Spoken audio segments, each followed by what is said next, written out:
সুন্নাত নয় শুধু মজলুম সহায়। চিশতি টিভি অনলাইন সুন্নিয়াত প্রচারে আমরা।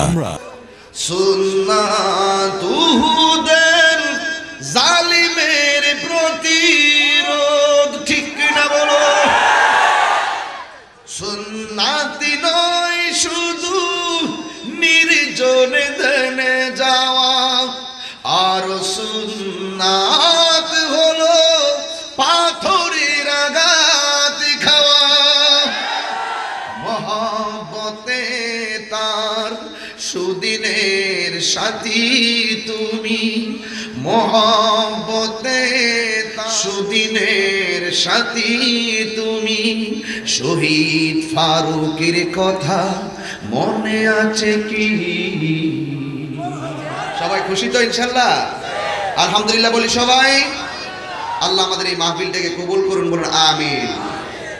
গভীর মনোযোগ, যদি আওয়াজ করেন, কথা বলেন, ওয়াজে ব্যাঘাত সৃষ্টি হবে। কোনো আওয়াজ করা যাবে না। কোরআনের কথা যেখানে হবে, সুন্নাহর কথা যেখানে হবে, আমার নবীর মহব্বতের আলোচনা যেখানে হবে, দুনিয়ার সবগুলোকে পিছনে রেখে রহমাতুল লিল আলামিনের মহব্বতকে বুকে আগলে ধরে শুনতে হবে। কারণ কথা যদি বলেন, আমাদের ওয়াজে সমস্যা সৃষ্টি হবে।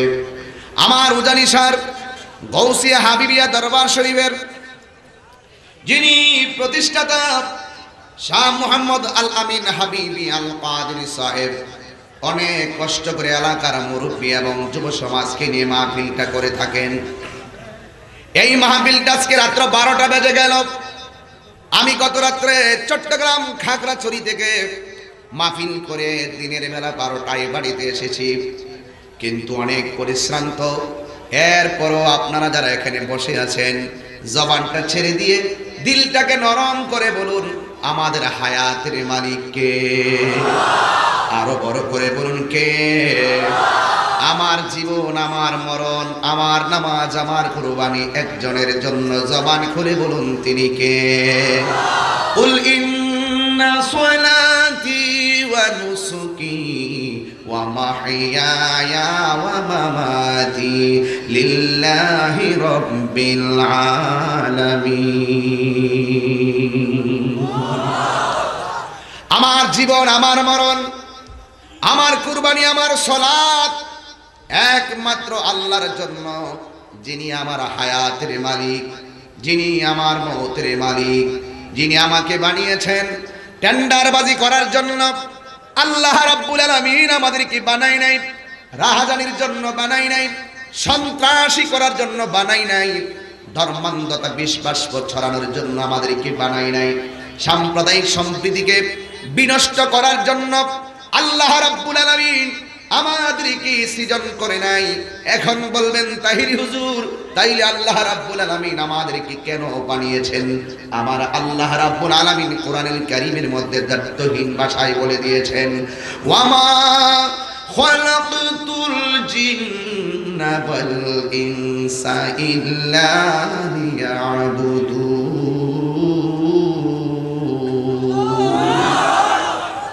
তিলাওয়াত যখন করি আল্লাহু আকবার বলতে কি কষ্ট হয়? আমি আবার পড়ি, আল্লাহকে ডাক দিতে প্রস্তুত আছেন তো?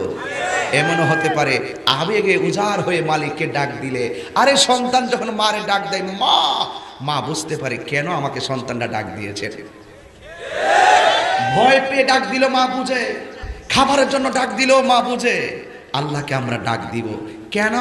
মনে মনে নিয়ত করবেন, আল্লাহ গুনাহ করেছি, অন্যায় করেছি, তোমাকে ডাক দিচ্ছি, তুমি আমাদেরকে মাফ করে দাও। এই মনোভাব নিয়ে আল্লাহকে ডাক দিবেন। পারবেন না সবাই? ওয়ামা খালাকতুল জিন্না ওয়াল ইনসা ইল্লা লিয়াবুদুন।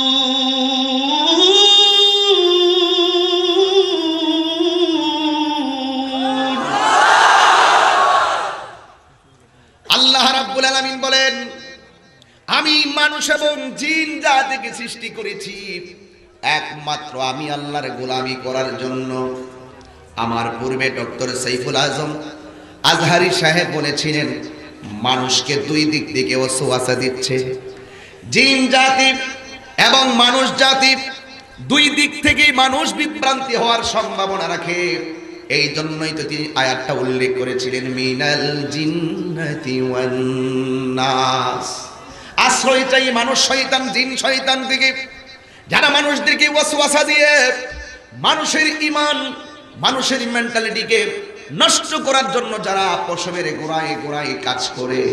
এহেন পরিস্থিতি থেকে আমাদেরকে যদি উত্তরণ হতে হয়, তাহলে সদা সর্বদা আমরা গোলামি করব একজনের। জবান খুলে বলুন তিনি কে? ওই মালিকের জন্য আজ আমরা সবাই বেকার, ওই মনিবের জন্য আমরা সবাই পাগল। যেই মনিব আমার হায়াতের মালিক, যেই মনিব আমার মৌতের মালিক, আল্লাহ রাব্বুল আলামিন চমৎকার ভাবে তিনি কোরআন কারীমের মধ্যে বলেছেন, কাইফা তাকফুরুনা বিল্লাহি ওয়া কুনতুম আমওয়াতান ফাআহইয়াকুম সুম্মা ইউমীতুকুম সুম্মা ইউহয়ীকুম সুম্মা ইলাইহি তুরজাউন। আল্লাহ রাব্বুল আলামিন বলছেন, তোমরা কিভাবে তোমাদের রবকে অস্বীকার করছো, অথচ তোমরা ছিলে মুর্দা। আপনারা বলেন আমাদেরকে জীবন দিয়েছেন কে? আমার পিছনে জালাল ভাই আছে না, নিচে গেছে না, প্রশাসনের ভাই জালাল ভাই আছেন এখানে। জীবন পাওয়ার পরে আজহার থেকে একজন এখানে এসেছেন। জীবন পাওয়ার পরে আমি চাপুর থেকে এখানে এসেছি। জীবন পাওয়ার পরে কেউ এমপি, জীবন পাওয়ার পরে কেউ মন্ত্রী, জীবন পাওয়ার পরে কেউ তদন্তসি, জীবন পাওয়ার পরে কেউ এসপি। আল্লাহ বলেন তুমি ছিলে মুর্দা, আমি আল্লাহ জীবন দিয়েছি। জীবন পাওয়ার পরে কেউ বিল্ডিং এর মালিক, জীবন পাওয়ার পরে কেউ 10 তলা বিল্ডিং এর মালিক, জীবন পাওয়ার পরে আমি টিনের ঘরের মালিক। যখন একটা মালিকানা আমার হয়ে গেল, যার যা কিছু আছে তা নিয়ে আমি বাহাদুরি করি। আমার একটা টিনের ঘর আছে, তোর একটা মাটির ঘর আছে। আমার একটা বিল্ডিং আছে, তোর একটা টিনের ঘর আছে। যার যেটা আছে সেটা নিয়ে কেউ নম্রভাবে বসবাস করছে, কেউ দেমাগের সাথে বসবাস করছে। আল্লাহ বলেন তোরে জীবন দেওয়ার পরে আমি আল্লাহর পক্ষ থেকে তোরে আমি যা কিছু বানিয়ে দিয়েছি, একটা কথা মনে রেখো, আমি তোমাদের সব দম্ভ অহংকার, সব পজিশন একটা থাবার মাধ্যমে শেষ করে দিব। ওই থাবার নাম হলো মৃত্যু। কথা বলেন ঠিক কিনা? আল্লাহ বলছেন সুম্মা ইউমীতুকুম, অতঃপর আমি তোমাদেরকে মরণ দিব। অনেক মানুষ বলে খাই দাই যা খাই ফুর্তি করে নেই, এই দুনিয়াতে আসছি আর কি আসবো নাকি? না ভাই না, দুনিয়াতে আসাটা যেমন স্বাভাবিক, কিন্তু চলে যাওয়াটাও কিন্তু স্বাভাবিক। কিন্তু মনে রেখো, এই দুনিয়াতে তুমি যা কিছু করবা না কেন, মরে গেলে সব শেষ না। উজানিশারের মানুষ মনে রেখো, মরে গেলে কেবল মাত্র শুরু। এই দুনিয়ায় থাকা অবস্থায় যা কিছু তুমি করেছো, সব কিছুর জাররা জাররা পরিমাণ হাসরের ময়দানে হিসাব দেওয়া লাগবে। এই জন্য দুনিয়াতে আসছি, আর কি আসবো নাকি? যা খুশি তা করি? না না না না না, যা খুশি তুমি তা করতে পারো না। তোমাকে সব কিছু করতে হবে একমাত্র আল্লাহকে সন্তুষ্টি করার জন্য। কথা বলেন ঠিক কিনা? এই জন্য আল্লাহ বলছেন সুম্মা ইউমীতুকুম সুম্মা ইউহয়ীকুম, আমি আল্লাহ তোমাদেরকে মরণ দিব। মরণ দেওয়ার পরে আমি আল্লাহ তোমাদেরকে আবার জীবন দিব। আল্লাহ বলেন সুম্মা ইলাইহি তুরজাউন, অতঃপর তোমরা আমি আল্লাহর দিকে ফিরে আসবে। এই জন্য কেউ যখন মারা যায়, মৃত্যুর কণ্ঠ একটি সুখ সংবাদ শোনার সাথে সাথে আমরা ওই আয়াতটাই পড়ি, ইন্না লিল্লাহি ওয়া ইন্না ইলাইহি রাজিউন। আল্লাহু আকবার। আমরা আল্লাহর জন্য, আল্লাহর দিকে আমরা ফিরে যাব। এই জন্য আজকের ব্রাহ্মণবাড়িয়া উজানিশারে যতগুলা মানুষ এসেছেন, আমি তো জানি ভাদুরের ব্রাহ্মণবাড়িয়া শহর থেকে অনেক মানুষ এসেছেন। শুধু একটি কথা বলতে চাই, তাহিরি কণ্ঠ একদিন থাকবে না, ডক্টর সাইফুল আজম আজহারি সাহেবের কণ্ঠ একদিন থাকবে না, ফুলের সৌরভ মানুষের গৌরব চিরদিন থাকে না। এই মুরব্বী আব্বা একবার মুখের মধ্যে হাত দিয়া দেখেন, এই দাড়িগুলো ছিল কালো, এই কালো দাড়িগুলো এখন কোন ফাঁকে সাদা হলো আপনি বলতে পারেন না। আপনি তো আগে মাথার মধ্যে 1 মণ উঠাইতে পারতেন, এখন দিয়ে আপনি 40 কেজি জায়গায় 20 মণ মাথা উঠাইতে পারেন না। এই শক্তিটা কোন সময় হারিয়ে গেছে আপনি টের পান নাই রে বাবা। আমি গত মাহফিলও কিন্তু গেটের মধ্যে দাঁড়ানো ছিলাম, ওয়াজ করতে পারি নাই। জানেন আপনারা? জানেন না আপনারা? এখানে আমি দাঁড়ানো ছিলাম। বুঝতে হবে আমার খেদমত করার তকদিরে ছিল না। আজকে খেদমত করে আল্লাহ তাকদিরে রেখেছেন, আমি খেদমত করতেছি। কিন্তু মনে রাখবেন, আজকে আমি বেঁচে আছি বলে আমার বাড়িতে দাওয়াতনামা নিয়ে গিয়েছেন। আজকে আমি বেঁচে আছি বলে ডক্টর সাইফুল আজম আজহারি সাহেবকে আপনারা মোবাইলে স্মরণ করেছেন, দাওয়াত করেছেন। আল্লাহর কসম, অধ্যক্ষ মহিউদ্দিন মোল্লা বেঁচে আছে বলে দাওয়াত করেছেন, পোস্টারে নাম দিয়েছেন।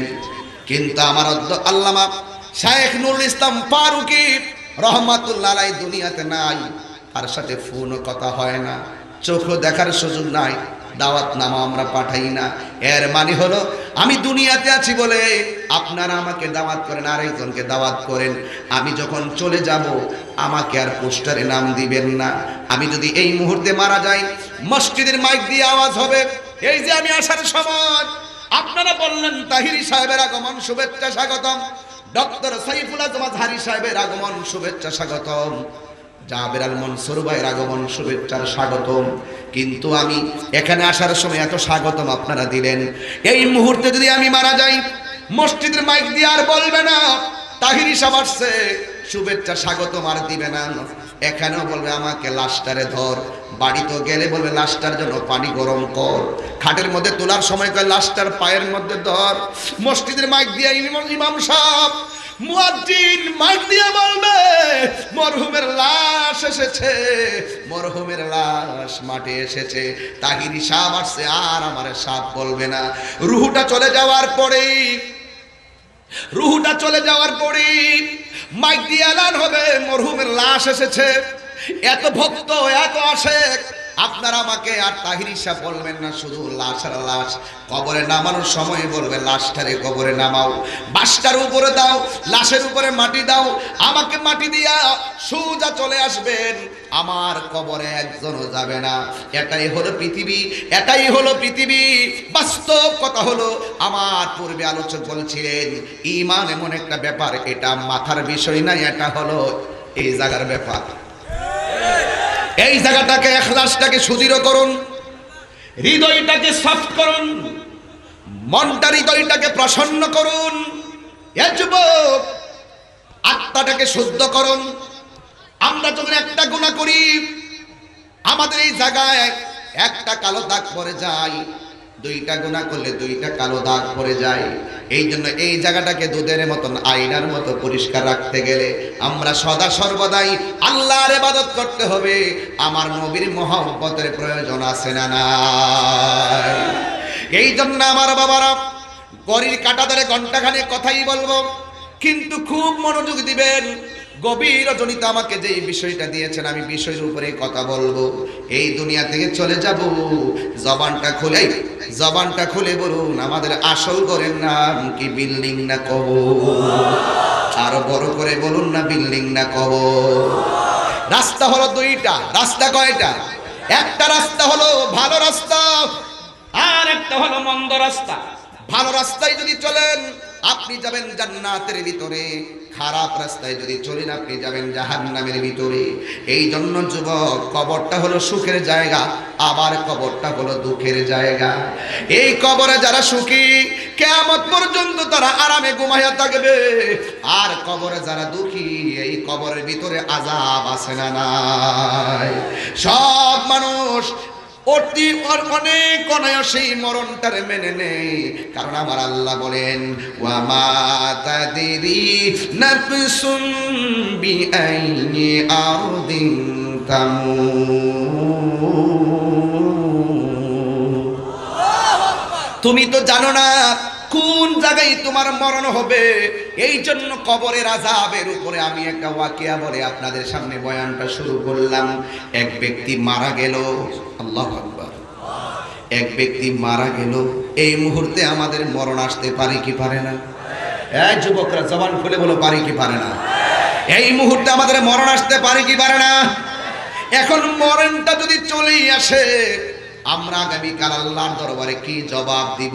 এই জবাবদিহিতার জন্য সদা সর্বদা প্রস্তুতি থাকা লাগবে কি লাগবে না? এই জন্য এক ব্যক্তি মারা গেল, মনোযোগ, মারা যাওয়ার পরে তার কবর খনন করা হলো। কবর খনন করা শেষ হয়ে গেল, দেখতেছেন কবরের ভিতরে শুধুমাত্র সাপ দেখা যায়।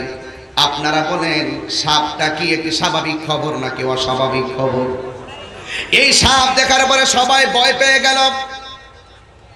সবাই বলল কি ব্যাপার, কবরের ভিতরে কেন সাপ দেখা যায়?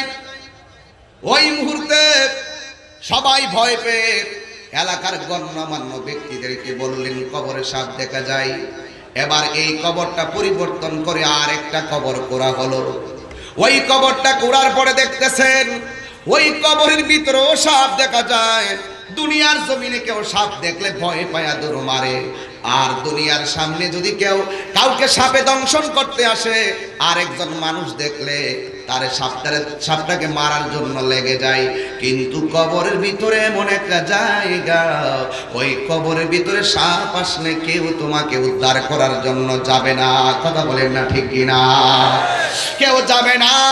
তুমি সুখী কিনা দুঃখে? যুবক, আমি আমার আব্বাকে পরে 3 বছর হলো কবরে নামাই দিয়ে আসলাম, আজ পর্যন্ত জানলাম না বাপটা কবরের ভিতরে কেমন আছে। এই জন্য দুনিয়ায় বিপদে পড়লে আমাকে উদ্ধার করার জন্য মানুষ দৌড়ায় আসে, আর কবরের মধ্যে তুমি বিপদে পড়ে গেলে কেউ তোমাকে রক্ষা করার জন্য যাবে না। এই জন্য ওই কবরের ভিতরে সাপ। এবার ওই কবরটা পরিবর্তন করে আর একটা কবর করা হলো। ওই লোকটার কবর করা শেষ হওয়ার পরে আবার দেখতেছে কবরের ভিতরে আর একটা সাপ দেখা যায়। কিন্তু যার কবরে সাপ দেখা যায় এই মানুষটা 5 ওয়াক্ত নামাজি, এই লোকটা রোজাদার, এই লোকটা আমলদার, এই লোকটার কোনো আমলের অভাব নাই। সবাই মানুষ মনে মনে চিন্তা করে কি ব্যাপার, এই লোকটা এত আবেদা ছিল, জাহেদা ছিল, এই লোকটার কবরে কেন সাপ দেখা যায়? আলোচনা সমালোচনা শুরু হয়ে গেল। ইন দি মিন টাইমে এবার এই খবরটা এলাকার গণ্যমান্য ব্যক্তির কাছে জানানো হলো। একজন বিজ্ঞ আল্লাহর ওলির কাছে বিষয়টা বলা হলো। যেই মাত্র বলা হলো আবার তাকে জিজ্ঞেস করলো একটা কাজ করো, তার জন্য আর একটা কবর করো, কিন্তু এই কবরও যদি সাপ পাওয়া যায় ওই কবরের ভিতরে তারে দাফন করে দাও। কারণ কেন? লাশ যত উপরে থাকবে, দিন যত যাবে, লাশ থেকে গন্ধ আসতে পারে। ওই কবরের ভিতরে তারে দাফন করে দাও, কিছু করার নাই। এবার ওই মুহূর্তে আর একটা কবর করা হলো। ওই কবরের ভিতরে তারে কবর খনন শেষ হয়ে গেল, দেখতেছেন ওই কবরের ভিতরে একটা সাপ দেখা যায়। আপনারা বলেন যেই সন্তান বাবার কবরে পরে দাঁড়াইয়া বাবার কবরে দেওয়ার আগে সাপ দেখে, এই সন্তানের ভিতরে টেনশন আছে না নাই? এবার ওই কবরের ভিতরে যখন সাপ দেখা যায়, ওই সাপ সহকারে তারে কবরের ভিতরে দাফন করে দেওয়া হলো। ওই মুহূর্তে কি ব্যাপার, এমন মানুষটা নামাজ পড়তো, এমন মানুষটা রোজা রাখতো, এই মানুষটার কবরে কেন সাপ দেখা গেল? কিছুই বুঝতে পারে না। সাপ সহকারে কবরের মধ্যে দাফন করে দেওয়া হলো। এবার সন্তানের ঘুম নাই, নিদ্রা নাই, এলাকাবাসীর মনের ভিতরে জল্পনা কল্পনা শুরু হয়ে গেল। এবার একজন কবর খননকারী বলে, এই এলাকাবাসী, আমরা তো জেনেছি লোকটা 5 ওয়াক্ত নামাজ পড়তো, আমরা জেনেছি লোকটা অনেক ভালো মানুষ ছিল, কিন্তু এই লোকটার কবরে কেন সাপ দেখা যায়? এই বিষয়টা একটু যাচাই বাছাই করার দরকার। দেখি তার পরিবারের কাছে যাই, তার স্ত্রীর কাছে যাই, কারণ স্ত্রী স্বামীর ভালো মন্দ সম্পর্কে জানার ক্ষমতা আছে না নাই? একটা স্বামী যখন স্ত্রীর সঙ্গে উঠা বসা করে তখন স্বামীটা কেমন স্ত্রীটা কিছুটা বুঝতে পারে, আবার স্বামীটা কেমন সেটাও স্ত্রী বুঝতে পারে। হাদিস শরীফের মধ্যে এসেছে, কোন স্ত্রী যদি মারা যায়, স্বামী যদি স্ত্রী কবরে পারে যায় বলে, আল্লাহ আমার স্ত্রীটা অনেক ভালো ছিল, আমার নবী বলেন আমার আল্লাহ তার স্ত্রীটাকে জান্নাত দান করে দেন। এই জন্য আমার ভাইয়েরা সবাই তার স্ত্রীর কাছে গেল, যাওয়ার পরে বলতেছে তোমার স্বামী মারা গেল। আমরা যত কবর করলাম সব কবরের ভিতরে, আমার সময় কিন্তু খুব বাদ বেঁধে দেওয়ার সময় খুব তড়িঘড়ি করছি বোঝার জন্য। এই জন্য যুবক ভাইয়েরা আমার স্ত্রীর কাছে গিয়ে বলল তোমার কবরের ভিতরে কেন সাপ? তোমার স্বামীকে কবর খনন করার পরে দেখলাম কবরের ভিতরে সাপ দেখা যায়। আমরা তো জানি তোমার স্বামী অনেক ভালো মানুষ ছিল, কিন্তু এই কবরের ভিতরে কেন আমরা সাপ দেখলাম?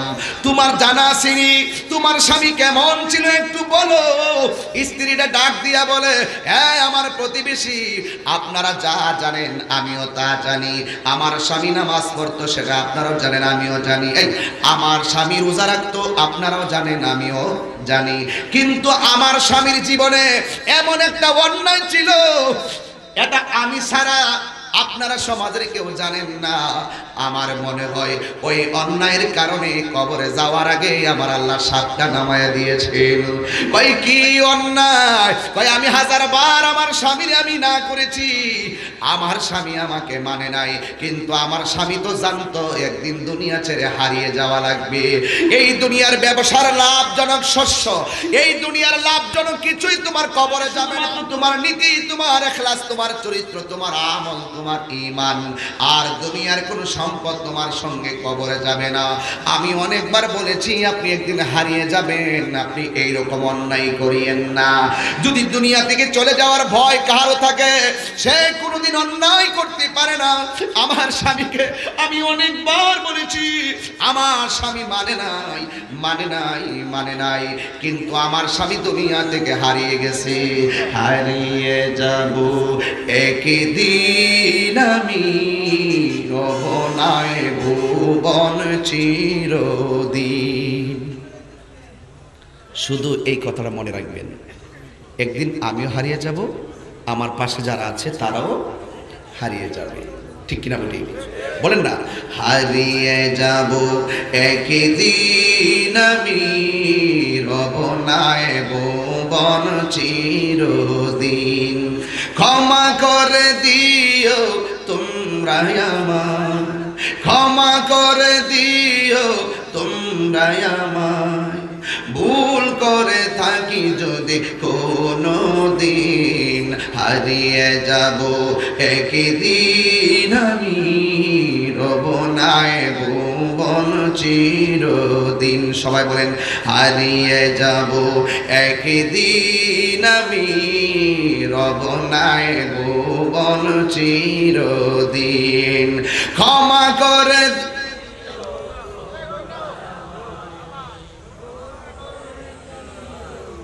এই শুনেন, আমরা যখন মারা যাই দেখবেন লাশটা খাটের মধ্যে শোয়াইয়া একজন দাঁড়ায় বলবে আমার ভাই আপনাদের সঙ্গে চলাফেরা করেছেন, যদি কোনো অন্যায় করে থাকে আল্লাহর রাস্তায় মাফ করে দিবেন। বলে কি বলে না?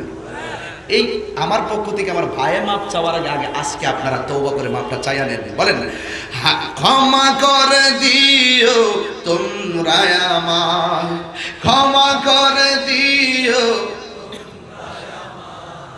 ভুল করে থাকি যদি কোনো দিন। হারিয়ে যাব একদিন আমি, রবনায় ভুবন চিরদিন। হারিয়ে যাব একদিন আমি, রবনায় ভুবন চিরদিন। বাগানে বা গোরস্থানে হয়তো দিবে মোরে খবর, বাসে বাগানে বা গোরস্থানে হয়তো দেবে মোরে খবর। জোরে বলো ঠিক না বেঠি? আরে ভাই আওয়াজ করে আল্লাহকে ডাক দিয়ে বলো আল্লাহ। এই দিলটা নরম করে বলো আল্লাহ। কি এমন অন্যায় ছিল যেটা আমরা সমাজের মানুষ জানি না, তুমি জানো তার কারণটা কি? এবার স্ত্রী চোখের পানি পালায়া ডাক দিয়ে কয় আমার স্বামী ব্যবসা করত। আল্লাহু আকবার বলেন। ব্যবসা অনেক ভালো কাজ, ব্যবসা অনেক উত্তম কাজ। আল্লাহ রাব্বুল আলামিন বলে দিয়েছেন আহাল্লাল্লাহুল বাইআ ওয়া হাররামার রিবা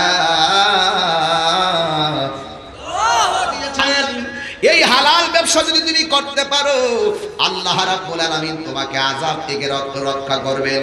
আর ব্যবসা করতে যাইয়া যদি হারাম খাও, এমন কবরে যাওয়ার আগে সাপের ব্যবস্থা আল্লাহ করে দিবেন শাস্তির জন্য। স্ত্রী ডাক দিয়া কয়, জগৎবাসী, আমার স্বামী অনেক ভালো, কিন্তু ব্যবসা করতো ওজন দেওয়ার ব্যবসা। এই ব্যবসা করার সময় ওজন করার জন্য যে ব্যবসা করতো, ওই জায়গার মধ্যে দ্রব্যের ভিতরে কিছু কঙ্কর মিশিয়ে রাখতো, কিছু পাথর মিশিয়ে ওজন বাড়াইতো। এই জন্য আমার স্বামী বাড়িয়ে বাড়িয়ে ব্যবসা লাভ করত। যেমন মনে করেন 1 কেজির জায়গায় যদি তোমাকে 250 গ্রাম পাথর দিয়ে দেয়, মাল না দিয়ে পাথর দিয়ে ওজন বাড়িয়ে ব্যবসা করত। সমাজের মানুষ তার নামাজ কালাম দেখে, ভদ্রতা দেখে কোনো কিছু করে নাই, আমার স্বামীকে অনেক বিশ্বাস করত। কিন্তু আমার স্বামী সমাজের মানুষকে ব্যবসায়ী ক্ষেত্রে ফাঁকি দিত। আমার মন বলছে আমার স্বামী ব্যবসার ভিতরে মানুষকে ফাঁকি দিত। এই জন্য মনে হয় আমার স্বামীর কবরে যাওয়ার আগেই সর্প দেখা গিয়েছে। এই জন্য যুবক, আমাদের দেশের ভিতরে চাউলের ব্যবসা আছে না নাই? চাউলের মধ্যে কিন্তু কেউ পাথর মিশাই না, মাঝে মাঝে কিছু ধান থাকে, ধান। আবার আমার দেশের মধ্যে সরিষা বিক্রি করে, সরিষার মধ্যেও মাটি মিশাই না। কিন্তু একটা কাজ আমাদের দেশে করে, আমার দেশের মানুষ যখন দুধ বিক্রি করে, ওই দুধের ভিতরে পানি মিশাইয়া ওজন বাড়ায়। এমন ইতিহাস সমাজের মধ্যে আছে না নাই? এই জন্য তুমি যদি দুনিয়ার মানুষকে 3 কেজি দুধের ভিতরে আধা কেজি পানি দিয়ে বিক্রি করে, আমার এলাকায় গরু আছে না, এই জন্য আপনাদেরকে সতর্ক করে দিচ্ছি, 3 কেজি দুধের ভিতরে আধা কেজি পানি দিলেন, এই পানি দিয়ে মানুষের সঙ্গে প্রতারণা করলেন, দুধটা বাড়িয়ে ওজন বাড়ালেন। আমি বিশ্বাস করি এমন ভাবে যদি মানুষের সঙ্গে প্রতারণা করেন, কবরের ভিতরে আযাবটা কি সত্য না মিথ্যা? এই জন্য যুবক, ব্যবসা করব, হালাল ব্যবসা করব। মানুষকে ফাঁকি দিলে আপনি শেষ পর্যন্ত ঠকে যাবেন। আপনি মানুষকে দ্রব্যের পাল্লা যদি ভারী করে দেন অন্য পাথর দিয়ে, আল্লাহ রাব্বুল আলামিন মিজানের পাল্লাটা হালকা করে দিবেন। মনে রাখবেন, এই দুনিয়ায় যে মানুষকে ঠকায়া দেয়, হাসরের ময়দানে আপনিও মিজানের সামনে ঠকে যাবেন। এই জন্য যুবক ভাইয়ারা আমার, এখনো বলি, পায়ের মধ্যে হাত দিয়া বলি, আপনারা এখন আওয়াজ করে বলুন, আমাদের আসল ঘরের নাম কি বিল্ডিং না কবর? এই আওয়াজে মানি না, জোরে বলেন, বিল্ডিং না কবর? এই কবরে যারা গেছে তারা কি ফিরে আসছে? আমি তাহিরি চইলা গেলে কি আর ফিরে আসবো? এই জন্য মরণের কোনো বয়স নাই। অনেকে মনে করে হঠাৎ মরণ এসে গেছে, কয় স্ট্রোক করে মারা গেছে, মাথা ঘুরাইয়া মারা গেছে, পানিতে পড়ে মারা গেছে, কয় হঠাৎ করে মারা গেছে। না না না না না, হঠাৎ করে মরে নাই। আল্লাহ যেই দিন মৃত্যু লিখে রেখেছেন, সেই দিনই তোমার মৃত্যু হয়েছে। বরং তুমি প্রস্তুত ছিলে না মরণের জন্য, এই জন্য মরণটারে তোমার কাছে হঠাৎ মনে হয়। কারণ আল্লাহ বলেন, যখন যেই জায়গায় যেখানে আমি মরণটা লিখে রেখেছি, সেই জায়গার ভিতরে তোমার মরণ হবে। আপনারা বলেন, হায়াতের মালিক কে? তার মানে হলো, এই কবরে গেলে সুখ আছে, আবার দুঃখ আছে। কিন্তু যদি আপনি ইমানদার হতে পারেন, তাহলে আপনার সামনে আজরাইল আসবে, আয়েশা আপনারে সালাম দিব। আরো জোরে কেন সুবহানাল্লাহ? আজরাইলে সালাম দিবে। আমি মাঝে মাঝে একটি জায়গায় প্রায় সময় বলতাম, যারে জমেও সই না, হ্যাঁ কি কয়, যারে মাটিও খায় নাই। আপনার হাদিস শরীফের মধ্যে এসেছে, আল্লাহর প্রেমিক যারা, তাদের গায়ের মধ্যে মাটিও স্পর্শ করে না। কিন্তু মনে রাখবেন, যদি আপনি ইমানদার হয়ে যান, আজকে যদি উজানিশার আহরন্ত, মুহিউদ্দিননগর, দরবার, কানমান্দাইল, গঙ্গানগর, গাঙ্গাইল থেকে শুরু করে বরিশাল এবং এই জায়গার নাম কি, বনগঞ্জ থেকে শুরু করে গাটিয়ারা, উজানিশার, নূরপুর, যারা আপনারা আসছেন, আজকে যদি আপনি ইমানদার হয়ে যান, ইমানদার হয়ে গেলে আপনার সামনে আজরাইল আসলে আপনাকে সালাম দিবে। আর বড় করে বলেন না সুবহানাল্লাহ? আজরাইল কি করবে? আপনাকে সালাম দিবে। যদি আপনি ইমানদার হয়ে যান, আপনার মাথার পাশে আজরাইল এসে ওই আজরাইলের আঙ্গুল দিয়ে আপনার মাথার চুলগুলোকে আশ্রয়া দিবে, এইভাবে আশ্রয় দিবে। তখন আপনার চোখের মধ্যে একটা ঘুম ঘুম ভাব আসবে। ঘুম ঘুম ভাব যখন আসবে, আজরাইল তখন মুখটা আপনার কানের কাছে লাগাইয়া বলবে, এ আল্লাহর বান্দা, একটু পরেই তোমার রুহটাকে কবজ করব।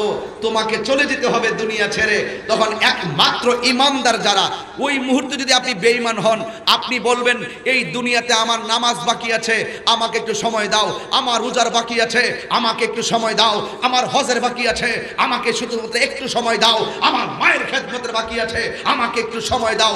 এই উজানি শহরের মানুষ, আপনি যদি বেঈমান হন, আজরাইলের কাছে বলবেন আমার এটা বাকি আছে, ওইটা বাকি আছে, আমাকে একটু সময় দাও। এই আপনাকে আল্লাহ এতদিন সময় দিয়েছে, নামাজ পড়লেন না কেন?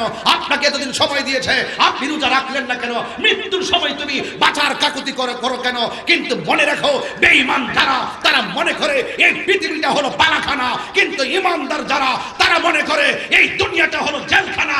আজরাইল যখন বলবে তোমাকে এখনই মৃত্যুবরণ করতে হবে, ইমানদার বলবে আজরাইল আর দেরি করো না, আমাকে এখনই রূহটা নিয়ে যাও, এখনই রূহটা নিয়ে যাও। আমার মনিবের সঙ্গে দিদারের জন্য আমার মনটা পাগল পাগল হয়ে আছে। হক করে বলেন আল্লাহু আকবার।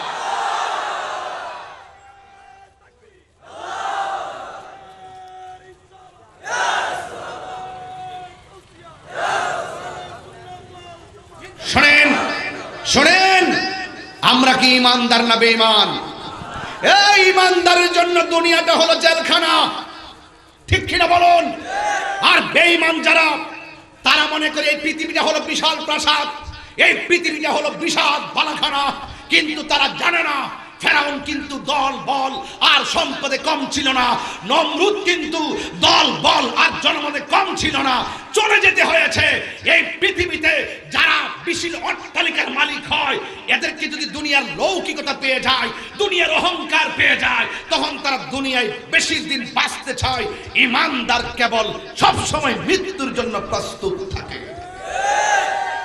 এই জন্য আমি ব্রাহ্মণবাড়িয়ার সন্তান হিসাবে আমি আপনাদেরকে বলতে চাই, আমরা কখনো মৃত্যুকে পরোয়া করি না, সব সময় মৃত্যুর জন্য প্রস্তুত। কথা বলেন ঠিক না বেঠে? এই নেতা হয়ে মাঠে নামি নাই, কর্মী হয়ে মাঠে নেমেছি। খানকায় মাঝে মাঝে, পীর মাসে একরা মাঝে মাঝে তাসবিহ জপবে, খানকায় বসে বসে মাঝে মাঝে তাসবিহ জপবে খানকার পীর। সেই পীরকে রাজপথে বীর বেশে নেওয়ার সময় এসেছে। হক করে বলুন ঠিক কিনা বলো? কেন বলছি? কারণ আমাদেরকে মরে যেতে হবে।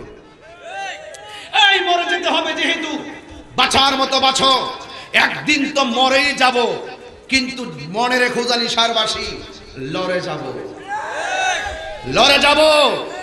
তাহিরিকে হুমকি দামকি দিয়ে কোনো লাভ নাই, কারণ এই পৃথিবীতে এসেছি সত্য, চলে যাব সেটাইও সত্য।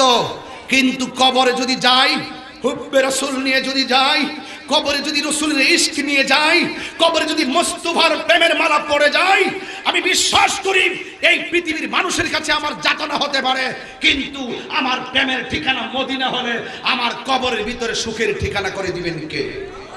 আর যদি বলেন কে করে দিবেন? এই জন্য সকলকে বলবো, সদা সর্বদা মৃত্যুর জন্য প্রস্তুত থাকো। আজরাইল এসে ইমানদারের মাথার চুলের মধ্যে আশ্রিয়ে দিবে। তখন আজরাইল আশ্রিয়ে দেওয়ার পরে যখন বলবে তোমার মরণ হবে, এই ইমানদার বলবে তাড়াতাড়ি রূহটা নিয়ে যাও, দুনিয়া আমার ভালো লাগে না। কারণ দুনিয়া থেকে সে মালিককে রাজি করেছে, আমি মালিককে রাজি করেছি আমার মনিবকে দেখার জন্য। আমার মনটা পাগল পাগল হয়ে রয়েছে। আল্লাহ তখন ডাক দিয়ে বলবে একটা ফেরেশতাকে, এ ফেরেশতা, এই উজানি সার আমার এই প্রেমিকের রূহটা কবজ হবে। কথার কথা বললাম নামটা, যেহেতু উজানি সার ওই ইমানদার আছে না নাই, এই ইমানদারের রূহটা কবজ হবে। তুমি তাড়াতাড়ি জান্নাত থেকে মেশকে আম্বরে গ্রান নাও, আর হাতের মধ্যে একটা সুগন্ধি নাও, আর হাতের মধ্যে একটি সাদা কাপড় নিয়ে যাও, আমার ইমানদারের বাড়িতে যাও। ওই ইমানদারের রূহটা এখনই কবজ হবে। তুমি, আজরাইল বসছে তার মাথার পাশে, আর তুমি গিয়ে এদিকে তাকান, চুপ, তুমি গিয়ে বসবে ইমানদারের দুইটা চোখের মাঝখানে। চিৎকার মেরে কি সুবহানাল্লাহ বলা যাবে না? এক কণ্ঠ কার জন্য রেখেছেন? জোরে কন্যা সুবহানাল্লাহ বলেন। এই আওয়াজে মানি না, জোরে বলো সুবহানাল্লাহ। এই জায়গায় কেন বসবে? আজরাইল রূহ নিবে আর এখানে বসেই নাকের সামনে ওই জান্নাতের সুগন্ধিটা ধরে রাখবে। মায়ের স্তন থেকে সন্তান দুধ পান করতে করতে যেমনে ঘুমিয়ে যায়, যাররা পরিমাণ টের পায় না, আজরাইল ওই দিক দিয়ে রূহের অপারেশন করবে আর এই দিক দিয়ে ওই ফেরেশতাটার নাকের মাঝে এমন ভাবে জান্নাতি সুগন্ধিটা ধরে রাখবে, জান্নাতি সুগন্ধিটা নিতে নিতে থাকবে। এই দিক দিয়ে আজরাইল রূহ নিয়ে যাবে। ছোট বাচ্চা মার স্তন থেকে দুধ পান করে যেমন করে ঘুমিয়ে যায়, টের পায় না। ইমানদার রূহটা আজরাইলে নিয়ে যাবে, যাররা পরিমাণ ইমানদার টের পাবে না। ঠিক কি না বলেন? তা আমরা কি ইমানদার না বেঈমান? আরো জোরে বলো, ইমানদার না বেঈমান? অনেকে কি কই জানেননি? কয় কবরে গেলে নবীর ছবি দেখাইব, কইব এটারে এটারে তুমি চিনো নি, এটা কেডা? আরে রোহিঙ্গা কয় কি বলে কি? আবার কয় নবী থাকবে মদিনাতে, কবর থেকে আঙ্গুল দিয়ে দেখাবো লোকটা কেডা। এইগুলো কিছু বিয়াদবদের। আমি হুজুরের যদি আরেকটা সময় থাকতো এই প্রশ্নটা আমি করলাম। এই যে সালাফি যে প্রশ্নটা, এটা কিন্তু উত্তরটা আমি নিজে বইটা দেওয়াইছি, কারণ এটা গুরুত্বপূর্ণ প্রশ্ন ছিল। অনেকে আমরা বুঝি না এই ব্যাপারটা নিয়ে, অনেক মিসগাইডেড হয়, এই জন্য আমি ব্যাখ্যাটা করাইছি। অনেকে বলে কবরের ভিতরে নবীর ছবি দেখাবে। আচ্ছা, কবরে কি নবীর ছবি দেখাবে নাকি নবী সশরীরে থাকবে? এক সুন্নির কথা বলো, নবী কি? আরে হাত দিলে বলো, হাত দিলে বলো নবী সশরীরে থাকবে, তাতে কোনো সন্দেহ আছে? হাত তুলে বলো সন্দেহ আছে? যারা এই সমস্ত বিভ্রান্তিমূলক কথা বলে আমার সমাজের মানুষগুলোকে গুমরা করতে চায়, এদের সংখ্যা কিন্তু আমাদের এলাকায় আর নাই, কিছু কমে গেছে। কথা কোন ঠিক কিনা? আস্তে আস্তে আরো কমে যাবে। হ্যাঁ, আস্তে আস্তে আরো কমে যাবে। এই জন্য বলছিলাম তন্তর বাজার, এতক্ষণে আইছি, তন্তর বাজার থেকে কাফনের কাপড় আনবে আমার বডিটারে বাইন্ডিং করার জন্য, নাকি? এবার আল্লাহর পক্ষ থেকে ফেরেশতা দিয়ে যেই কাপড়টা পাঠাবে, এটা পাঠাবে কেন? ওই কাপড় রংটাও কিন্তু সাদা, ওইটা পাঠাবে শুধুমাত্র ইমানদারের রূহটাকে বাইন্ডিং করার জন্য। আপনার সম্মানটা কত গভীর মনোযোগ। আল্লাহ রাব্বুল আলামিন ওই রূহটারে বাইন্ডিং করার জন্য জান্নাত থেকে সাদা কাপড় পাঠাবেন। জান্নাত থেকে পাঠানোর পরে ওই সাদা কাপড়টারে সুন্দর করে বাইন্ডিং করে ফেরেশতা উপরের দিকে নিয়ে যাবে। প্রথম আকাশের মধ্যে যখন রূহটা নিয়ে যাবে, ওই প্রথম আকাশের ফেরেশতা ডাক দিয়া বলবে, ও ফেরেশতা, তোমার হাতে কি এত সুন্দর গ্রান কোনদিন তো আমাদের নাকে লাগে নাই। এবার ফেরেশতা বলবে, এটা এমক গ্রামের ইমানদারের রূহ। জোরে জোরে বলুন সুবহানাল্লাহ। দ্বিতীয় আকাশে যাবে, ওই জায়গার ফেরেশতাও বলবে, কে গো, এত সুন্দর রূহ, এমন সুন্দর গ্রানটা দেখা যায়। এবার দ্বিতীয় আকাশের ফেরেশতার জবানে বলবে, এটা হলো ইমানদারের রূহ। তৃতীয় আকাশে যাবে, এমন ভাবে ওই রূহটাকে সালাম দিবে, ইয়া আইয়াতুহান নাফসুল মুতমাইন্না ইরজিই ইলা রাব্বিকি রাদিয়াতান মারদিয়া ফাদখুলি ফি ইবাদি ওয়াদখুলি জান্নাতি। এই আত্মা যখন উপর দিকে নিয়ে যাওয়া হবে গো, আল্লাহ বলবে, ফেরেশতা আর যাস না, এই রূহটাকে রাখার জন্য, ইমানদারের রূহটা রাখার জন্য আমি আল্লাহ একটা বাড়ি বানাইছি। ওই বাড়ির নাম হলো ইল্লিন। ইল্লিনের মধ্যে ওই রূহটা রেখে দাও। ওই রূহটা সেখানে রেখে দিবে। আর এই দিক দিয়া আপনার নামটা কি বাবা? হ্যাঁ, শহীদুল ইসলাম সাহেব আজকের সভাপতি। আজকের সভাপতি ইমানদার হয়ে গেলে উনার রূহটাকে ইল্লিনের মধ্যে রেখে দিবে, আর উনার বডিটারে দুনিয়ার কঙ্কর বাজারের কাপড় দিয়া এমন ভাবে বাইন্ডিং কইরা গুরুস্থানের পারে নিয়ে যাবে। যখন কবরের মধ্যে নামায়া দিব, ওই মুহূর্তে আল্লাহ ডাক দিয়া বলবে, ফেরেশতারে, আমার ইমানদার শহীদুল ইসলাম রে কবরের মধ্যে নামায়া দে।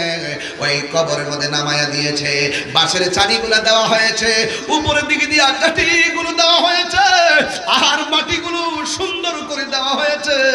সবাই এখন তারে দেখে চলে যাবে যার যার বাড়িতে। আমার পাগলের কবরে যা, এই রূহটারে নিয়ে পাগলের ভিতরে দিয়া দে। এই কবরের ভিতরে আমার পাগলের ইন্টারভিউ হবে। জোরে জোরে কি আল্লাহু আকবার বলা যাবে না? এবার ওই শহীদুল ইসলাম সাহেবের আল আমিন হাবিবি সাহেবের ভিতরে যখন রূহটা কবরে দেওয়া হবে, ওই কবরে দেওয়ার পরে তুমি কবরের ভিতরে জিন্দা হয়ে যাবে। দুইজন ফেরেশতা কবরের মধ্যে যখন নেমে যাবে, ইন্টারভিউ হবে, তোমাকে প্রথম প্রশ্ন করা হবে মার রাব্বুকা। আল্লাহু আকবার বলবেন না? মার রাব্বুকা, তিনি ইমানদার, তিনি ডাইরেক্ট বলে দিবে রব্বি আল্লাহ। আল্লাহু আকবার। তারপরে জিজ্ঞাসা করা হবে ওয়ামা দীনুকা, তোমার ধর্ম কি? তিনি কবরে উত্তর দিয়ে দিবেন দীনি আল ইসলাম। ওরে বাবা, দুনিয়ার পরীক্ষা কেন্দ্রের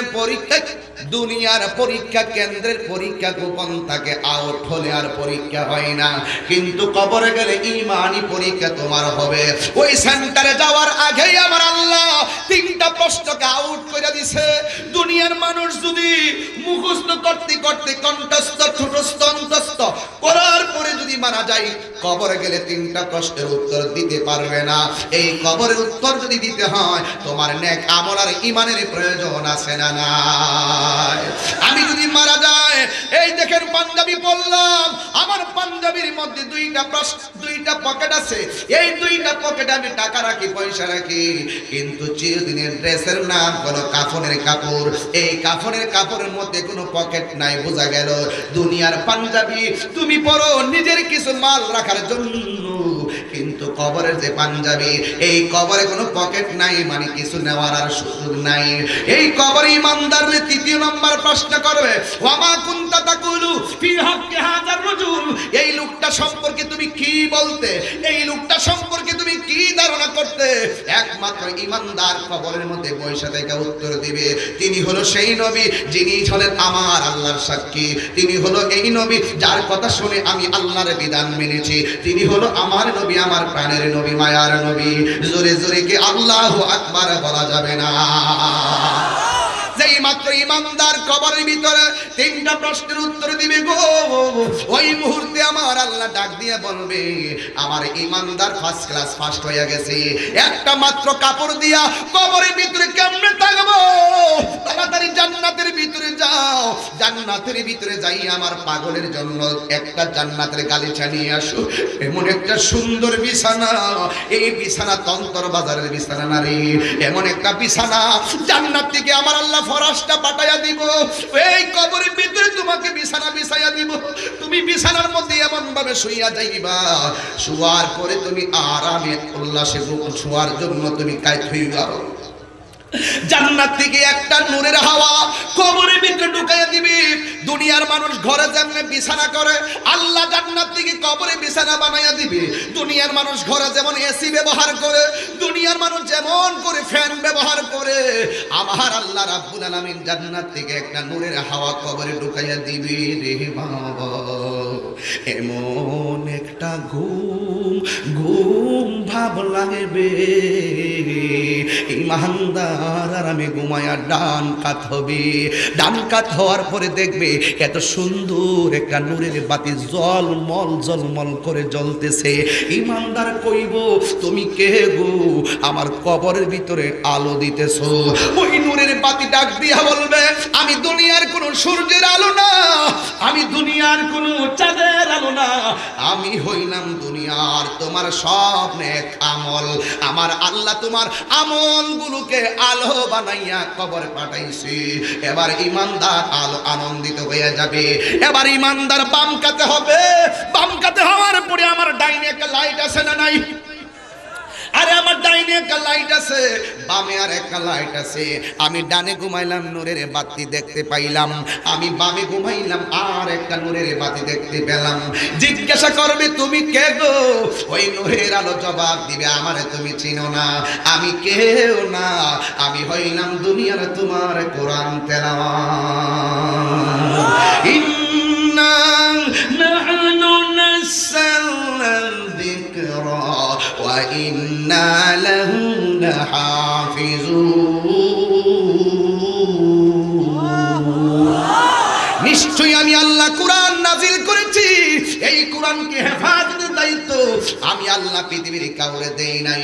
এই কোরআনকে হেফাজতের দায়িত্ব আমি আল্লাহ রেখে দিয়েছি। যালিকাল কিতাবু লা রাইবা ফীহি হুদাল লিল মুত্তাকিন। এই কোরআন হলো যে এই কোরআনের মধ্যে যারা পরিমাণ কোনো সন্দেহ নাই। আপনারা সবাই জানেন কুমিল্লার পূজার মূর্তির উপরে কোরআন শরীফটা রাখা হয়েছিল। নাউজুবিল্লাহ জোরে কোন। এবার যখন রাখা হলো আমরা তার তীব্র নিন্দা জানাইছি, প্রতিবাদ করছি, কিন্তু দেখা গেছে এটারে কেন্দ্র করে অন্যান্য ডিস্ট্রিক্টের মধ্যে আন্দোলনের নামে সহিংসতা লাগাইছে। অনেকে বলতেছে কোরআনের অবমাননা, অনেকে কই কোরআনের অবমাননা, আমরা সহ্য হয় না। আরে বেটা, ঘটনা ঘটছে কুমিল্লায়, তুই আমার ব্রাহ্মণবাড়ে আন্দোলনের নামে পূজা মণ্ডপে আক্রমণ করতে যাবি কেন? আরে ঘটনা ঘটছে কুমিল্লায়, তুমি আন্দোলনের নামে নিজেরা জ্বালাও পোড়াও করো কেন? তার মানে হলো তোমরা ধর্মের নাম ব্যবহার করে, ধর্মের নামে অধর্মের চর্চা, ধর্মান্ধ করে সহিংসতা জড়াইয়া শেষ পর্যন্ত আমাদের মুসলমান ভাইদেরকে বিপদে ফেলাইছো। তোমাদের মতন দুই সাইডটা সামসিকা যাইয়া বিভিন্ন মন্দিরে আক্রমণের বাপ ধরাইছো, আর যাইয়া ওই ঘটনারে কেন্দ্র কইরা যাইয়া কিছু জায়গায় অন্যায় করেছো। আমার নবী বলেছেন 32টা দাঁতের ভিতরে জিহ্বাটা যেমন নিরাপদ, হিন্দু এবং অন্যান্য ধর্মের মানুষগুলো মুসলমানদের কাছে তার চাইতে নিরাপদ থাকতে হবে। এটার নামই হলো ইসলাম। কথা কোন ঠিক কিনা? আরে জোরে বলো ঠিক কিনা বলো। এই জন্য যারা ওই ঘটনাকে কেন্দ্র করে অনেক জেলায় আক্রমণ করেছে, আমি বলবো এটা আপনারা ভুল করেছেন। আপনারা বারবার এমন ভাবে উস্কানি দিয়ে ঝগড়া লাগাইয়া দেন, আর ওই দিক দিয়ে বাংলাদেশের মধ্যে আপনারা একটা পূজা মণ্ডপে আক্রমণ করবেন। কিন্তু মনে রাখবেন, একটু হিসাব করে তাকাইয়া দেখেন, ভারতে অনেক ত্রিপুরা নামক কি জায়গায় অনেক মসজিদের ভিতরে পর্যন্ত এখন আক্রমণ হচ্ছে। এই সমস্ত আপনাদের ধর্মান্ধ আচরণের কারণে। কথা বলেন ঠিক কিনা? এই জন্য ঘটনা ঘটছে যেখানে বিচার হবে সেখানে। কুমিল্লাতে আইন আছে না নাই? একজনের আসে না নাই? অনেকে কোরআনের অবমাননা, আহারে কোরআনটা মূর্তির উপরে ফেলে দিছে, মনে হচ্ছে যেন কোরআনের অবমাননা হয়ে গেছে, মনে হচ্ছে কোরআনটা মনে ধ্বংস হয়ে গেছে। আরে বোকা, এত বোকা হলে কেন? সারা পৃথিবীর মানুষ যদি কোরআনটাকে বস্তার ভিতরে ঢুকাইয়া যদি বুড়িগঙ্গা নদীতে ফেলে দেয়, কোরআনের একটা জেল জবর কিছু হবে না। কোরআনকে হেফাজতের দায়িত্ব আমার আল্লাহর হাতে রেখে দিয়েছেন, ঠিক কিনা? প্রশাসন আমাকে বলছে সাম্প্রদায়িক সম্প্রীতি কিছু নিয়ে বলবেন। আরে আমরা না বললে বলবে কে? আমরা তো অ্যালার্ট করে দেই, তোমরা কখনো মারামারি করবো না। ঘটনা যেখানে ঘটছে সেখানে বিচার হবে। কথা বল ঠিক না বেঠিক? তো ওই ঘটনাকে কেন্দ্র করে তুমি কেন আক্রমণ করবা? তুমি কেন পূজা মণ্ডপে যাই আক্রমণ করতে যাইবা? তুমি কেন ধর্ম অবমাননার দুহাই দিয়ে তুমি এমন কাজ করবা? মারামারি, কাটাকাটি, সহিংসতা, এতে আমাদের ইসলামের বদনাম হয়। কথা বলেন ঠিক না বেঠিক? আমাদের ইসলামের বদনাম হয়। কারণ এই পৃথিবীর সবাই যদি এই কোরআনকে যদি একদম বুড়িগঙ্গায় কেন মেঘনা নদীর মধ্যে ফেলে দেয়, কোরআনের কোনো ক্ষতি হবে? কারণ কোরআন হেফাজতের দায়িত্ব রেখেছেন কার হাতে? ওই আমি প্রায় মাহফিলে বলতাম না, যদি আগুন লেগে ধ্বংস হই, এটা কি বলা যাবে না ভাই? সকালে কি এডিট করবে নাকি আবার কেউ? যদি আগুন লেগে ধ্বংস হই, পৃথিবীর বইয়ের দোকান, বিশ্ব থেকে হারাবে না পবিত্র কোরআন, বিশ্ব থেকে হারাবে না পবিত্র কোরআন। ঠিক কিনা বলে? পাকিস্তানের সামরিক শাসক মল্ল বিমান দুর্ঘটনায় ভাই, ওরে বিমান পুরে চাই হইল, কোরআন পুরে নাই। ঠিক কিনা বলে? কি করে পূর্বে কোরআন, কি করে পূর্বে কোরআন আগুনের তেজ, আজ বিশ্ব জুড়ে লক্ষ লক্ষ কোরআনে হাফেজ। তারা ছাপাইয়া এই মাদ্রাসায় আলামিন সাহেব কই? আমরা তো পরিচয় করে দেওয়া দরকার। ইনি হলো আলামিন সাহেব। এই আজকের মাহফিলের জন্য তিনি খাওয়া দাওয়া ছেড়ে দিছে। এখন খাইছেন নি আপনি? কোন আরো খানা চলতেছে। আজকে কয়জন পাগড়ি পাইছে? পোলাপান্ডি কই? আচ্ছা, পোলাপান্ডি রাখেন, আমি যেন লাস্টের দিকে দিতে পারি। আজকে 9টা ছেলে হাফেজ। মারহাবা কয় না? আরে জোরে বলেন মারহাবা বলেন। এগুলো যাদের সন্তান, ওই সন্তানের মা এখন মুস্কি মুস্কি হাসতেছে, তাদের বাবা এখন মুস্কি মুস্কি হাসতেছে, আনন্দে আত্মহারা। এই ছেলেগুলো কোরআনে হাফেজ হয়েছে। এই মাদ্রাসাটা আমাদের সুন্নিয়তের একটা মার্কাজ। কথা বলেন ঠিক না বেঠিক? এই আলামিন সাহেব খাওয়া দাওয়া শেষ, ফোন দিয়ে কয় ভাইজান আল্লাহই জানে। আল্লাহই জানে কি? আল্লাহ যখন দয়া করে এভাবেই করে। ফাঁকে দিয়ে কি হতে হবে? আমাদের ধৈর্যের একটা সাগর বানাতে হবে। তুফান আসবে বহুত, ধৈর্যের সাথে তা মোকাবেলা করতে হবে। কথা বল ঠিক না ঠিক? এই হাফেজগুলোই তাদের সিনাটার মধ্যে কোরআনটারে ধারণ করেছেন। এই জন্য বলছিলাম, কি করে পূর্বে কোরআন আগুনের তেজ, আজ বিশ্ব জুড়ে লক্ষ লক্ষ কোরআনে হাফেজ। তারা ছাপাইয়া আসমানি গ্রন্থ, তারা ছাপাইয়া আসমানি গ্রন্থ, বাঁচাইব ইসলামের মান। বিশ্ব থেকে হারাবে না পবিত্র কোরআন, বিশ্ব থেকে হারাবে না পবিত্র কোরআন। যদি আগুন লেগে ধ্বংস হই, আল্লাহু আকবার, যদি আগুন লেগে ধ্বংস হই পৃথিবীর বয়ের দোকান, বিশ্ব থেকে হারাবে না পবিত্র কোরআন, বিশ্ব থেকে হারাবে না পবিত্র কোরআন। এই কোরআন পড়লে লাভ আছে না নাই? রমজান মাসে কেউ যদি কোরআন শরীফ তেলাওয়াত করে, এই কোরআনটা হাসরের মাঠে আপনার জন্য সুপারিশ করবে। এবং এই কোরআন শরীফ যারা মুখস্থ করে, এই কোরআন শরীফের হাফেজ যারা রয়েছেন, তারা যদি সেই মোতাবেক আমল করে, এই হাফেজগুলো একাধিক লোকদেরকে টেনে টেনে জান্নাতে নিয়ে যেতে পারবে। তাহলে আপনারা কি চান না এই মাদ্রাসায় একটা ছেলে হাফেজ হোক? মাশাআল্লাহ, খুব সুন্দর সিস্টেম নাকি আজারি ভাই? আলহামদুলিল্লাহ, 9 জন, আলহামদুলিল্লাহ। এই করোনার ভিতরেই অনেক ক্লাসের বিঘ্নতা ঘটার পরেও 9 জন ছেলে হাফেজ হয়েছে। আপনাদের ছেলেগুলো যদি না থাকে, আপনাদের ছেলের ঘরে নাতিগুলারে এই মাদ্রাসায় দিবেন। এই মাদ্রাসায় লেখাপড়া কেমন আপনারা বলেন তো? এই জোরে না কেমন? তাহলে এই মাদ্রাসায় ছেলে দিবেন, ছেলে না থাকলে ছেলের ঘরে নাতি দিবেন, দিবেন তো ইনশাল্লাহ। এই মাদ্রাসাটার দিকে একটু চালে মালে আপনারা সহযোগিতা করবেন, রাজি আছেন সবাই? এই জন্য বাবার আমার, ওই কোরআন যারা তেলাওয়াত করে, আমার একটা আফসোস লাগে। একটা ঘরের কথা বলবো, কি বলবো? একটা কথা বলি, আমাদের ঘরে দেখবেন কোরআন শরীফ যখন থাকে একটা তক্তার উপরে থাকে, অনেকের ঘরে কোরআন শরীফ একটা তক্তার উপরে থাকে, ঘরের কোনায় থাকে। পাশাপাশি এই কোরআনকে তেলাওয়াত করার সময় তাদের মাসে একবারও হয় না, এবং কোরআনটার উপরে ময়লা পড়ে থাকে। দেখবেন অযত্নে কোরআনটা পড়ে থাকে, কিন্তু টেলিভিশনটা খুব সুন্দর করে পরিষ্কার করা হয়। যেখানে বাংলায় দরকার হয়তো আপনাদের সামনে খুব সহজ সরল ভাষায় তিনি কথা বলেছেন, ওনার কথার মাপকাঠি অনেক উঁচা। এই জন্য আজকে আপনাদের সাথে মনের মাধুরীতে মিশে যিনি কথাগুলো বলেছেন, জিজ্ঞেস করেন, আপনি এত ডক্টরেট হয়েছেন, আপনি লেখাপড়া করেছেন, আপনার এখন সারা বিশ্বে আপনাকে চিনে, এই যে একটা সুনাম, এই পজিশনটা আপনি কিসের মাধ্যমে অর্জন করেছেন? তিনি বুকে হাত দিয়ে বলবে, আমার মা আমার জন্য নিঃস্বার্থে দোয়া করেছে। মানে এটা হলো বাস্তব, একটা বাস্তব কথা। যেমন আমাকেই বলেন না, এই সুমন্ডে বলেন না, বলেন আলামিন সাহেব বলেন, সবাই বলবে হুজুর আমার মায়ের দোয়ার কারণে আমি আজকে এই পর্যন্ত এসেছি। এই জন্য অনুরোধ করে বলবো, তাহিরির ওয়াজ যদি 1 মিনিটের জন্য মহব্বত করে থাকেন, আজহারি হুজুরের ওয়াজ যদি 1 সেকেন্ডের জন্য ভালোবেসে থাকেন, মহিউদ্দিন মোল্লা ভাইয়ের ওয়াজ যদি 1টা মিনিটের জন্য ভালোবেসে থাকেন, আজকের মুজালিসের মাহফিল থেকে ওয়াদা করেন জীবনে কোনোদিন মা বাবার মনে কষ্ট দিব জোরে বলে, মা বাবার মনে কষ্ট দিব? মা বাবার মনে কষ্ট দিয়া তাহিরির কাছে সামনে বসে ওয়াজ শুনবেন, আপনার ওয়াজ শোনায় কোনো কাজ হবে না। মা বাবার মনে কষ্ট দিয়ে আপনি হজ করতে যাবেন, আপনার কোনো কাজে আসবে না। এই জন্য আমি বলছিলাম মা বোন আসছে কিনা, কয়ে আসছে। মা বোনদেরকে বলে যে, মা আপনার ঘরের ভিতরে কোরআনটা যেন অবহেলায় না থাকে, প্রতিদিন সকালবেলায় নিজে কোরআন শরীফটা পড়বেন, পাশাপাশি আপনার সন্তানকে সকাল সকাল ঘুম থেকে উঠিয়ে মক্তবে পাঠাবেন। কারণ কোরআনের আলোতে যে ঘরটা আলোকিত, এই ঘরের মধ্যে রহমত কম থাকে না বেশি থাকে? যেই দুঃখিনী মা,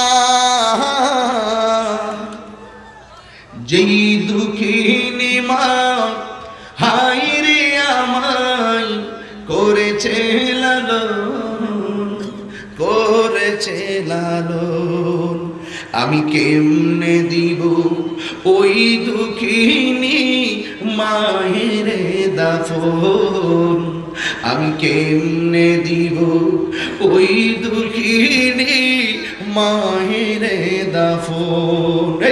মাগো তোমার মতো লই না কেহ আমায় কোলে টানি, মাগো বলে না, তোমার মতো লই না কেহ আমায় কোলে টানি, আঁচল দিয়ে মুছে নাকি আল্লাহু আকবার আঁচল দিয়ে মুছে নাকি আমার চোখের পানি হায়রে মা জননী আমার হায়রে মা জননী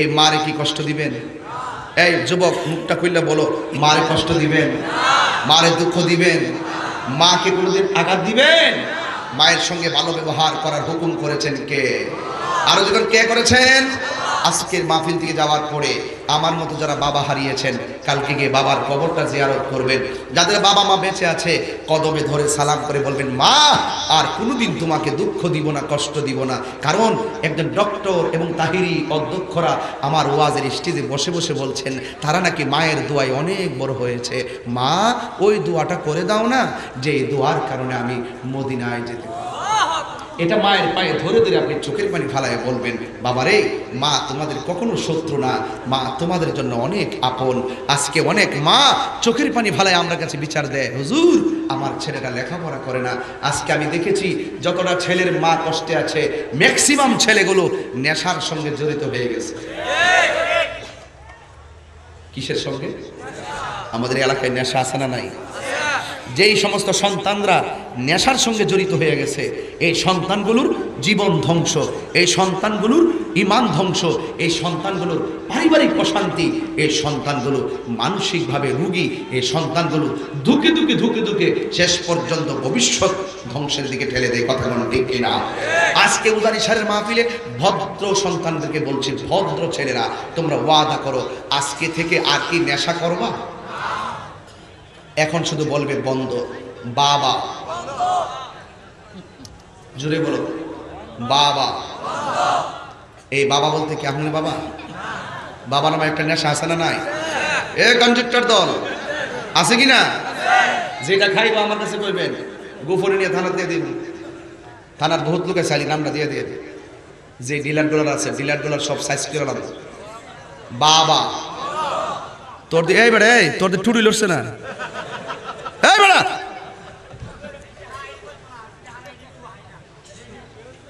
বলবেন বন্ধ বাবা আরো জোরে করেন বাবা ইয়াবা ফেন্সি গাঞ্জা সুদ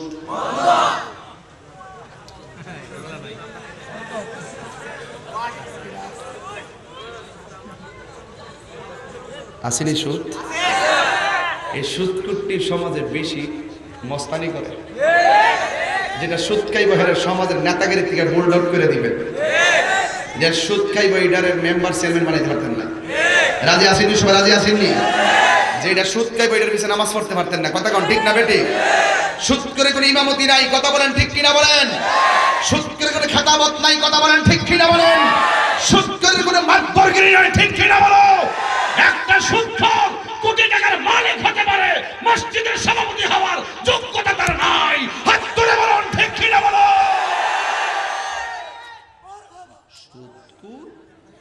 এই সুদখোরদের কারণে সমাজের গরিব আরো গরিব হইতেছে তোমার আল্লাহ সম্পদ দিয়েছে তুমি কর্জে হাসানা দাও তুমি তাকে ধার দাও তুমি তাকে দান করে দাও তোমাকে আল্লাহ সম্পদ দিয়েছে গরিব যায় যদি বলে 10,000 টাকা দাও কয় মাসে কত দিবা আর এখন শুধুমাত্র পুরুষদের সুদ খায় বিষয়টা এরকম না এখন মহিলারাও খায় কথা বলেন ঠিক না বেটি আরে যেই সংসারে হারাম থাকবে যেই সংসারে সুদের টাকাই পরিচালিত হবে যেই সংসারে হারাম থাকবে এই সংসারে কখনো শান্তি এবং আরাম আসতে পারে না ঠিক কি না বলেন তাহলে বাবা চলবে না বন্ধ হবে এই যুবক নিয়ত করো আজকে বাবা চলবে না ইয়াবা ডেন্ডি ফেন্সি সুদ ঘুষ চুরি ডাকাতি মানুষ গুম মানুষ হত্যা চলবে না এখন বলবা নামাজ তোর ঠুড লড়ছে না নামাজ এই আওয়াজটা জরুরি দিব শেষ বেলায় পড়ছি নামাজ রোজা হজ ইবাদত মহব্বত সোহবত খেদমত ভালো কথা ন্যায্য কথা, হক কথা, চুরি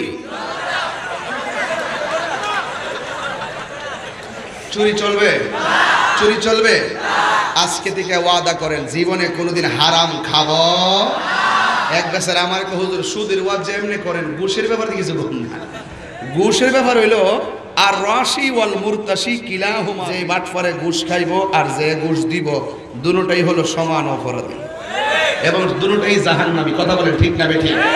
এই জন্য আমরা সুদ খাবো না, সুদ দিব না, ঘুষ খাবো না, ঘুষ, কিন্তু আমরা মায়ের মনে কখনো কষ্ট দিব। এই যুবক, এই যে একটা মোবাইল, এই মোবাইলটার কারণে তোমরা ধ্বংসের দিকে। একটু নিজের বিবেকটারে খাটায় দেখো, মোবাইলটার কারণে ধ্বংসের দিকে। এই মোবাইলে পাবজি গেমস আছে না নাই? ফ্রি ফায়ার আছে না নাই? সারাদিন এই গেমসের উপরে পড়ে থাকে, লাস্টে ঘুম নাই, খাবার নাই, এরপরে আবার 12টার পরে খেলতে গেছেন, ক্লান্ত হয়ে জায়গা। ওই দিনও সড়ক দিয়ে হাঁটতেছি, দেখতেছি একটা 3/4 ফ্যান একজনে ফেলছে। এই 3/4 ফ্যানটা এই কমরটার থেকে আরো নিচের যে আড্ডি আছে না, এই ফোনটা তো আইন ফালাই রাখছে, ঠিক আছে, ফালাই হ্যাঁ খালি গায়ে আটটাছে আর ফোন কই যেন টিপতেছে এমনি আগে শেখ খাওয়াটা রে, শেখ খাওয়াটা মানে মনে ধরা গেছে আর কি, বুঝলি না? হ্যাঁ আমাদের তাই ঘুমাই দিচ্ছে, আমাদের ফোন টিপতেছে ইচ্ছা মতে। এই জন্য বলছি মোবাইলে আসক্তি থেকে দূরে থাকতে হবে। মদ, গাঁজা, ইয়াবা নেশা করা যাবে। যেই সমাজে নেশা থাকে এই সমাজের মানুষ আতঙ্কিত থাকে। কথা বলেন ঠিক না বেটি? এই জন্য নেশাখোর একজন হোক আর 10 জন হোক, সমাজের সবাই মিলে তা প্রতিরোধ করতে হবে। কথা বলেন ঠিক কিনা? আল্লাহ আমাদের সকলকে বোঝার তৌফিক দান করবেন, আমিন। আপনাদের জন্য মাহফিল কমিটিরা ব্যাপক তাবারুকের আয়োজন করছে। এই তাবারুকটা ইনশাআল্লাহ আপনারা নিয়ে যাবেন। আমার মাহফিলে মনে হয় এই 5 বছরের ভিতরে 3টা মাহফিলে তাবারুক ছিল, এর মধ্যে আজকে একটা। রাত্র বাজে কয়টা? আমরা খামো বিরিয়ানি, হে গরইব চলকানি। এই জন্য আমরা কি বিরিয়ানি খাওয়া বন্ধ করে দিব? আল্লাহ যেন কবুল করে বলুন, আমিন। ভাই যুবক পায়ে ধরে বলি, আমারে কিন্তু অনেক প্রশাসন থেকে আমার স্যাররা বলে যে যুবকরা তো আপনার জন্য খুব পাগল, কিন্তু যুবকদেরকে বলবো, যুবক তোমরা যদি ভালো হতে চাও, ভবিষ্যতের স্বপ্ন যদি কাজে লাগাতে চাও, জীবনে খুব ওয়াদা করেন আর নেশা করব, হাত লড়াই বলো, আর নেশা করব, আর নেশা করব। নামাজ চলবে কি চলবে না? আর আজ হাত নামাইছো কেন? হাত তোলো। এখন খেলা চলতেছে, কি খেলা? টি20। কি খেলা চলে? এই টি20 খেলা কোন দেশে চলতেছে? দুবাই। দুবাই খেলা চলে। আর ওরা উজানিসার আর আমরা এলাকায়, আচ্ছা উজানিসার নাম না, ওইখানে যে দাওয়াত খেতে এসেছিলেন হাদিসের মধ্যে, অন্যান্য এলাকার ভিতরে ওই সব এই ওভারে কত নিব, ওই ওভারে কত নিব, এই বলে কত নিব, জুয়ারিরা আছে না নাই বলেন? এই জুয়া টুয়া বন্ধ করতে হবে। কথা বলেন ঠিক কিনা বলেন? এই জন্য হাত তুলে হাত তোলেন। সকল অন্যায় থেকে পরিত্রাণ দিতে পারে একটা ইবাদত, সেই ইবাদতের নাম হলো নামাজ। কথা বলেন ঠিক কিনা বলেন? হাত তুলেন, হাত তুলেন। নামাজকে বলো না কাজ আছে, কাজকে বলো।